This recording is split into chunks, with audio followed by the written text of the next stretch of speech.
grave and labor-intensive.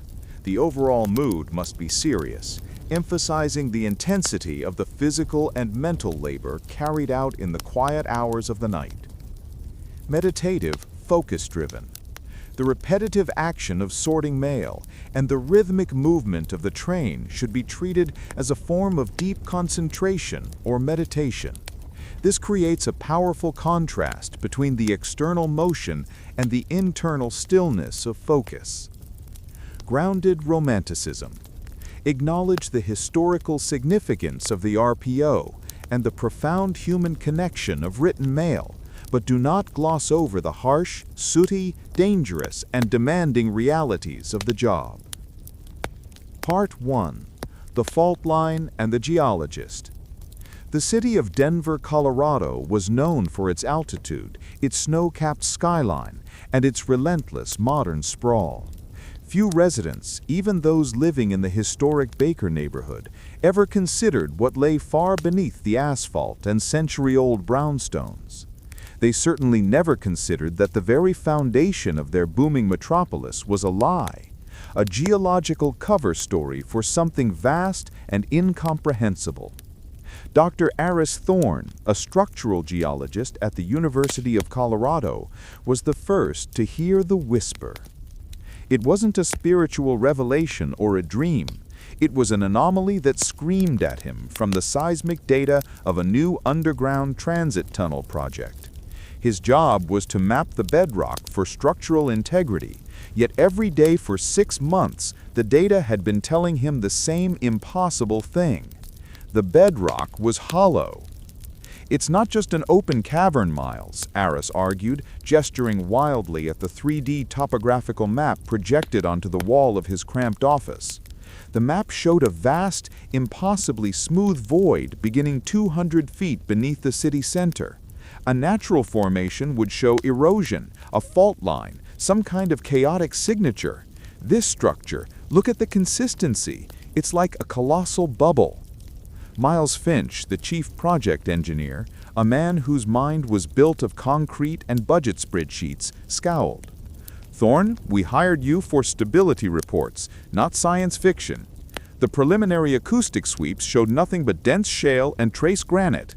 Because the acoustic energy wasn't penetrating, we're using the wrong frequency. Aris grabbed a stylus and circled a small, hyperdense spot on the map, a cluster of impossible readings nestled within the bubble. This cluster, it's not rock. It has the thermal and density profile of pure titanium, yet it's radiating a low, cyclical energy signature. It's a rhythmic pulse, Miles. It's an echo. Miles rubbed his temples, his patience thin. A pulse? What in God's name is pulsing beneath Denver? I don't know, Aris admitted, his voice dropping to a near whisper. But I've managed to isolate the frequency. It's too perfect. It's an unnatural harmonic. It feels engineered. Against Miles's explicit orders, Aris recalibrated the deep penetration laser scanner on the primary excavation site, a vertical shaft beneath the old Denver Mint to match the rhythmic harmonic. The scanner, meant to measure minute stress fractures in granite, suddenly went haywire. Its display didn't just show rock, it showed shape. The very next morning, a call came not from the university or the transit authority, but from a number with a Washington, D.C. area code. Part 2. The Descent. The shaft beneath the Denver Mint was now sealed off, shrouded by a black temporary perimeter fence manned by silent men in unmarked uniforms. Miles Finch was gone, replaced by a stern, silver-haired woman named Director Vivian Shaw, who wore the quiet authority of a government official accustomed to secrets. She was the one who had made the call. "The structure beneath us," Director Shaw said, her voice dry and devoid of inflection, as she watched Aris suit up in a high-tech environmental suit. "We have known about it in a vague sense since the 1950s. Cold War deep drill projects registered the anomalous density, but they had no way to penetrate it. They dismissed it as an incredibly large, deep deposit of unknown metallic ore. But it's not ore." Aris clipped the last buckle of his helmet. the light inside his visor flickering on. "The structure, you have known that, haven't you?" Shaw gave a curt nod. "Your frequency analysis proved it. You found the key, Doctor. It seems the layer of whatever it is shielding the complex only resonates at that specific harmonic. When you hit it, the shield momentarily drops." "A shield," Eris repeated, a thrill of terror and excitement running through him. "A structure that has been hidden for how long?" "That, Dr. Thorne, is what we are about to find out." The descent was agonizingly slow. The modified mining elevator dropped past 200 feet of modern infrastructure, then 300 feet of familiar fractured Colorado shale. At 400 feet, the elevator stopped with a dull clunk. Eris stepped out onto a narrow metal catwalk. The air here was still and strangely warm, carrying a faint scent like ozone and dry dust. His headlamp cut through the blackness, revealing a wall of utterly smooth midnight blue material that looked less like rock and more like polished obsidian. "This is it," a voice crackled in his earpiece, a technician watching the remote cameras. "The top layer of the anomaly." Eris touched the cold, seamless surface. His heart hammered against his ribs. This was no quarry. This was a wall. He raised the specialized laser cutter, aiming it at the coordinates Shaw's team had provided. The coordinates formed a small, neat square, barely a meter across. He activated the laser. A deep, resonant hum filled the shaft, and then a sound that defied geology, a wet, sucking sound, like a giant cork being pulled. The square section of the obsidian wall didn't melt or chip. It simply vanished, folding inward like fabric and leaving behind a perfectly formed dark entryway. Eris stepped through. Part 3. The City of No Stars. The air inside was electric. Eris's headlamp was immediately overwhelmed by the sheer scale of the space. He was standing on a metal observation deck, jutting out over a vast subterranean city. The immense cavern, the bubble from his seismic map, was illuminated by a soft, pale emerald light that seemed to emanate not from a source, but from the very stones and structures themselves. There were no stars, yet the high arched ceiling shimmered with what looked like complex silver circuitry. They were elegant, impossibly old, and utterly silent. There were plazas, bridges, and what looked like vast crystalline waterways, but no discernible roads for wheels and no sign of life. "My God!" Shaw's voice was a ragged breath in his ear. "The scale! It's miles wide! Doctor, do you see any population?" Eris took a hesitant step onto the main floor of the ruin, his boots crunching on what looked like fine, dried salt. He spoke into his mic, his voice trembling. "No bodies, no skeletons, no pottery, no tools, no decay. It's been preserved. It's a ghost city, Director, but it was abandoned yesterday, not millennia ago." He walked toward the nearest structure, a towering conical building whose surface was etched with fine, angular lines. He noticed the first true signs of its builders, markings along the base that were not hieroglyphics, but rather highly complex mathematical notations. "The material," Aris muttered, running a gloved hand along a wall. "It's not carved. The walls, they're grown. The stone isn't stone. It's some kind of hyper-dense, self-repairing polymer. It's beyond any material science we have." As he moved deeper into the plaza, the low cyclical energy he had first detected, the echo, grew stronger. It wasn't just a pulse, it was a rhythmic vibration that seemed to resonate through the soles of his boots. He felt a phantom pressure in his inner ear, a silent, pervasive sound. He spotted a prominent feature at the center of the plaza, a large, perfectly spherical object that looked like a smooth black pearl, half submerged in a shallow basin. The emerald light of the city seemed to concentrate around it. It was here, at the focus of the city's energy, that Aris found the first sign of the civilization's end. Not a body, but a shadow. The black sphere was cold to the touch. It seemed to absorb all light, yet it was the clear epicenter of the subtle vibration. The ground around the sphere was different. It was stained with a permanent, dark gray residue. More disturbingly, on the nearest wall, there were shadows. Not projected shadows, but etched permanent silhouettes against the emerald white polymer. They were human-sized, but their proportions were subtly wrong. Longer limbs, heads that seemed too small, and three-fingered hands frozen mid-reach. They looked like outlines of people caught at the exact moment of a massive thermal flash, yet there was no heat damage, no scorch marks, only the ghostly atomic outlines pressed into the molecular structure of the wall. "Director," Aris whispered, his voice catching, "I'm looking at the end of the world. Whatever happened here, it wasn't slow. It was instantaneous. The people, they left their shadows behind." He turned his attention back to the black sphere. It was humming now, the vibrations increasing. As he knelt beside the basin, he noticed the basin wasn't filled with water, but with billions of tiny desiccated metallic flakes, a type of dust. Aris reached into the dust and pulled out a single, three-fingered metallic object, no larger than his thumbnail. It was intricate, a piece of tiny clockwork machinery. "I have found an artifact.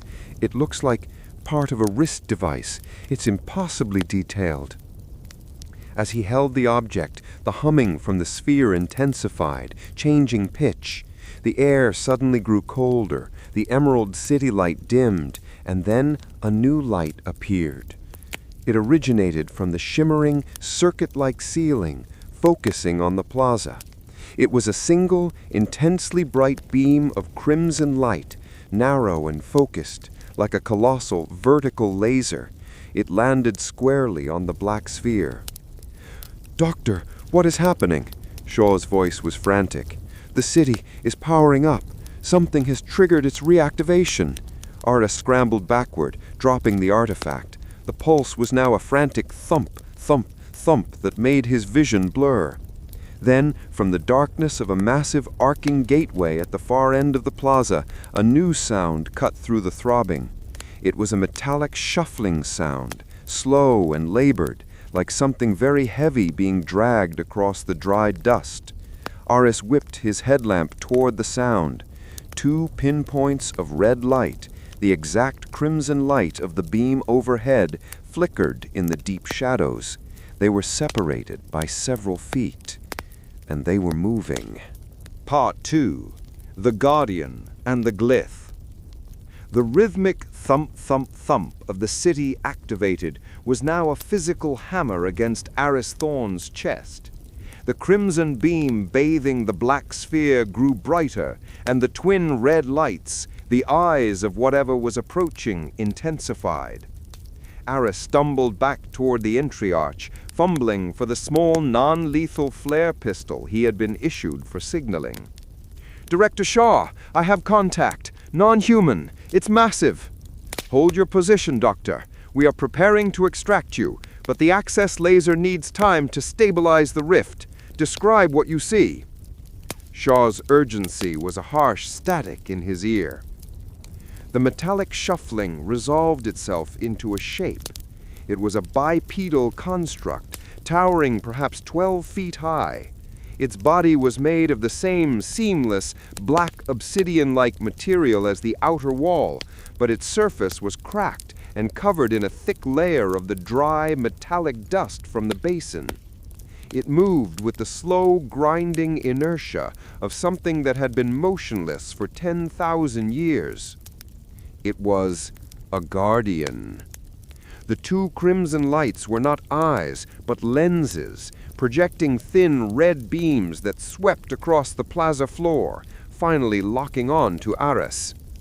It lifted a 3-fingered hand, the same distinctive structure as the metallic fragment Aris had found, and the very air around the hand warped, glowing emerald. Aris didn't wait. He fired the flare pistol. The bright white light zipped through the air and impacted the Guardian's chest. The light dissolved instantly, absorbed by the black carapace with no effect. But the brief flash gave Aris the necessary second to pivot and sprint back the way he came, toward the conical building. He dove behind a half-collapsed spire. The Guardian moved with surprising speed for its bulk, its footsteps sounding like heavy iron bells tolling in the silent city. "It's hostile, Doctor. It's a defense mechanism. It seems to have a localized energy absorption field."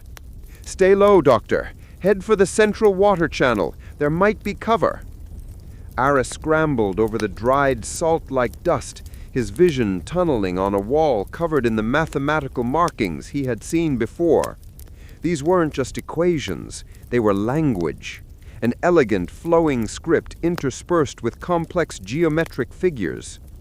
One particular series of glyphs, protected slightly beneath a carved arch, caught his eye. It was a clear four-part sequence. As the Guardian's booming footsteps drew close, Aris instinctively brought out his handheld spectral analyzer and aimed it at the glyphs.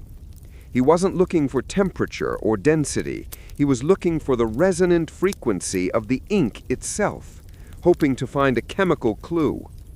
The analyzer flashed a reading. The glyphs were not painted. They were an integrated layer of the polymer, and they were vibrating at a harmonic close to his initial discovery frequency, but slightly lower, calmer. Fascinating. Even in mortal peril, Aris thought with a rush of adrenaline. The language itself is a key. The Guardian rounded the spire. Aris was exposed. It raised its hand, and the emerald energy pulsed violently, gathering into a focused sphere.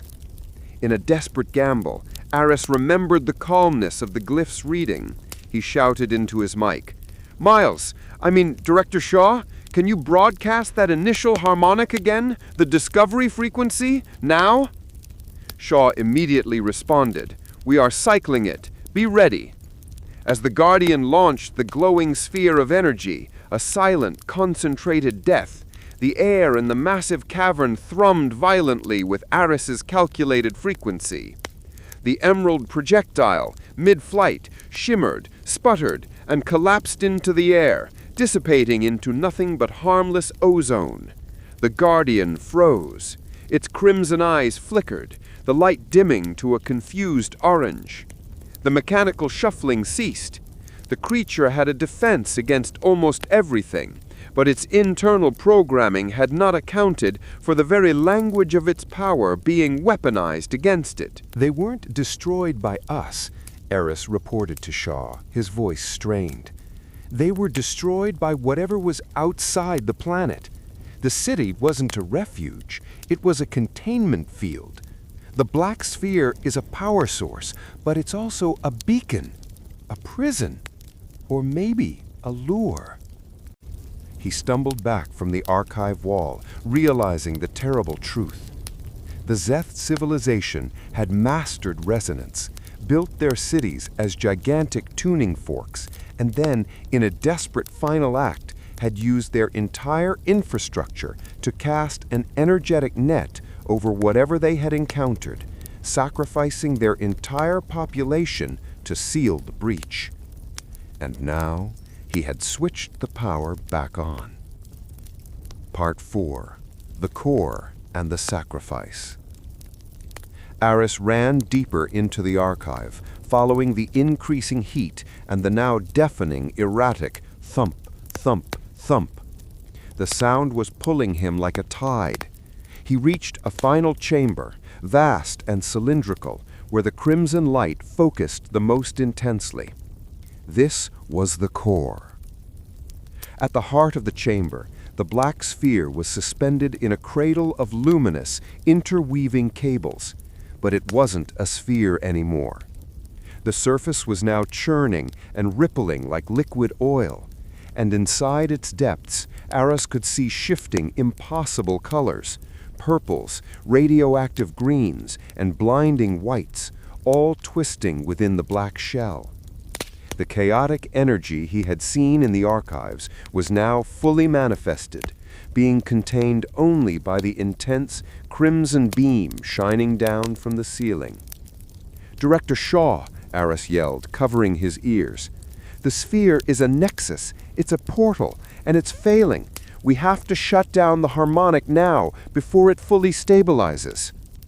"We can't, Doctor. The power surge is too immense. If we cut it now, we risk an explosive decompression that would turn half of Denver into dust. You need to find the local disconnect." The local disconnect. He remembered the 4-part glyph on the wall of the plaza, the sequence of the Zeth's controlled resonance. Aris turned back toward the entrance, but he was too late. The Guardian, its circuitry apparently reset by the new energy surge, was standing in the doorway. This time, its crimson lenses were steady and cold. It raised its massive 3-fingered hand, and the energy coalesced, not into a sphere, but into a blade of pure emerald light. "The Guardian is operational again," Aris shouted. "I can't bypass it. I need to reach the plaza. Find the glyph." The Guardian slowly advanced, its weapon humming. Aris looked from the Guardian to the humming unstable core. There had to be an override, a safety switch. He remembered the small metallic artifact, the piece of clockwork from the basin. He had dropped it near the black sphere in his scramble. He risked a desperate glance down and saw the tiny, intricate mechanism lying at the edge of the core's cradle. The Zeth artifact, a key. With the Guardian closing in, Aris leapt toward the glowing cradle, sliding on the metallic dust. He snatched the fragment up. The moment his gloved hand closed around it, the fragment did not feel cold. It felt hot, and it vibrated with the calmed, lower frequency he had seen on his analyzer. The Guardian swung the emerald blade. Aris dodged, the blade shearing through the thick polymer wall behind him, creating a burst of ozone and light. Instead of running, Aris stood his ground, holding the fragment out like a tiny weapon. He then jammed the delicate 3-fingered metallic mechanism into a small, barely visible recess on the black sphere's cradle, a kind of architectural lock. The moment the fragment connected, the furious thump, thump, thump ceased. The crimson light from the ceiling blinked once, twice, and then went dark. The black sphere stopped churning, its oily surface solidifying back into smooth, cold obsidian. The colors vanished. The entire city fell into utter, profound silence. The Guardian froze one last time, its emerald blade sputtering out of existence. Its crimson lenses dimmed, faded, and went dark. It was merely a huge, inert statue again. Part 5. The Resonant Silence. The silence was absolute, a crushing weight after the rhythmic chaos.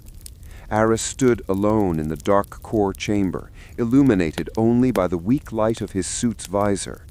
He realized his heart was still hammering, keeping the rhythm the city had lost. "Dr. Thorne, Aris, report!" Shaw's voice was a frantic lifeline. Aris leaned against the cold cradle, exhausted. "It's over, Director Shaw. I found the master switch. The city is dormant. The portal is sealed." "What was it, Doctor? What did the Zeth lock away?" Aris looked at the smooth black sphere, the nexus of power and terror, which now seemed as harmless as a polished stone. He said, "They locked away a connection," the word heavy with dread. The Zeth were so advanced they could listen to the universe, but they heard something monstrous in the void.